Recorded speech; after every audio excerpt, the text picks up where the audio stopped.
Thank you. So I love this idea of working smarter, not harder.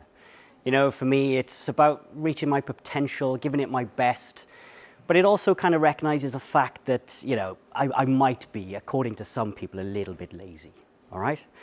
So I've got a unique perspective in how you might be able to work smarter, not harder, but it requires a fundamental understanding of your molecular biology. As a human geneticist, I see everyone as unique individuals. Packed inside almost every single cell in your body is a copy of your genome. 3.4 billion letters of your genetic code, stored as molecules of DNA. Now, between you and I, you and the person sat next to you, your DNA is different by 0.1%, which doesn't sound a lot, does it? But that's the equivalent of 3.4 million differences between you and the person sat next to you. If that person just so happens to be your spouse, this is not grounds for divorce, but it might explain why they just cannot load the dishwasher. Your DNA is an information storage device, and it stores information on how to make you, and only you. Coupled with your environment, your DNA tells us who you are, how you might metabolize paracetamol, how likely you are to get cancer, how early you wake up, how late you go to bed. Your body is running on its own unique biological time. There are molecular clocks all around your body, in your liver, your gut, your muscles. Your organs cross microscopic time zones. But there's one clock, your central clock, in the suprachiasmatic nucleus of the hypothalamus of your brain. This is your biological Greenwich Mean Time. It controls your circadian rhythm. Now, understanding your circadian rhythm is obviously what I'm particularly interested in. And this clock, this central clock, controls when you go to bed and when you wake up. But everybody is different. This clock is controlled by proteins. And these proteins, their levels, they go up, they go down. And these oscillations in protein levels takes roughly 24 hours, and it's kick-started by morning light. Now, of course, darker mornings these days, as we approach winter, you might feel a little bit groggier when you wake up. Well, some people feel groggier than others, and that's because these proteins come from information stored in your unique DNA.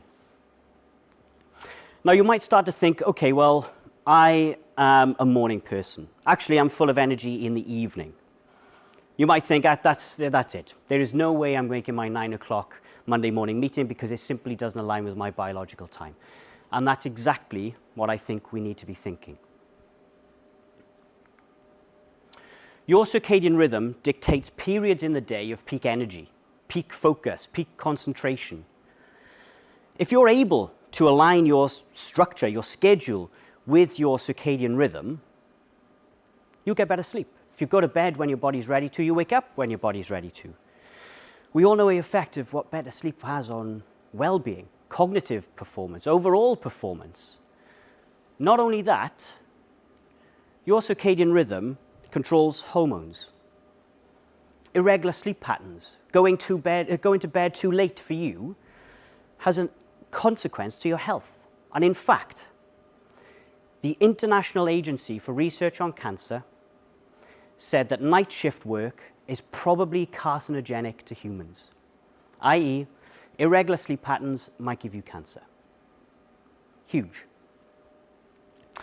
Now, this is all easier said than done because, I'm having to learn to be a very early morning person because we've got 2 young kids and their circadian rhythms are challenging, let's say.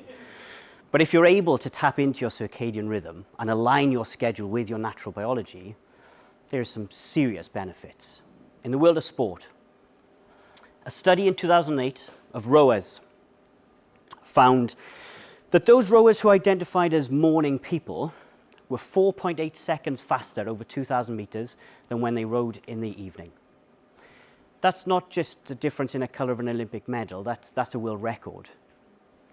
In football, a team consistently trained better at 11 o'clock in the morning than it did at 4 o'clock in the afternoon. Over a period of 28 weeks, performance, which was measured by agility tests, sprint speeds, were 33.8% better when that team trained in the morning than on days when it trained in the afternoon. That's not a marginal gain. That's enormous. And the thing is, 11 a.m., they might even be a better time of day for these guys to be training. Any keen cyclists out there? If you want to shave nearly 2 minutes off your 16.1 kilometer road race pace, do it at the right time. Evening cyclists were 2 minutes faster when they raced in the evening than when they raced in the morning. Similar story seen in swimming. Evening swimmers were 6% faster over a 200-meter freestyle race when they raced in the evening than on days when they raced in the morning.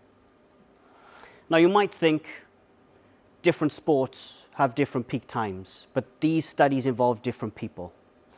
And this all makes sense because your muscles change throughout the day, your energy reserves change throughout the day, your metabolism changes throughout the day. So knowing when you are at your peak, that's down to you as an individual.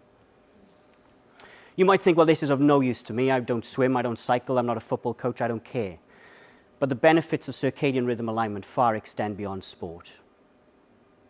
Precision medicine, which surely has to be the future of healthcare, it's all about identifying the patient's underlying biology first, and then tailoring treatment of their disease accordingly. We can come up with the right diagnosis. We can identify the right drug to give that patient. We can even identify the right dose of that drug to give to that patient. But what we know is that enzymes that metabolize those drugs change throughout the day according to your circadian rhythm. So are we at a time where we can identify the right time to give that dose to you? Not yet, but it's only a matter of time, because we've seen this in arthritis treatment, bowel disease treatment, even cancer treatment has been shown to work better at one time of day compared to the other. And not only that, side effects become reduced. So I think there is a time when you are at your brainiest. I think there's a time when you are at your fastest. I think there's a time when cancer therapy will work better for you. So what are you waiting for?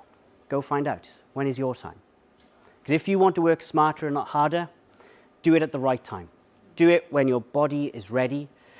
Do it on your own biological time. Thank you.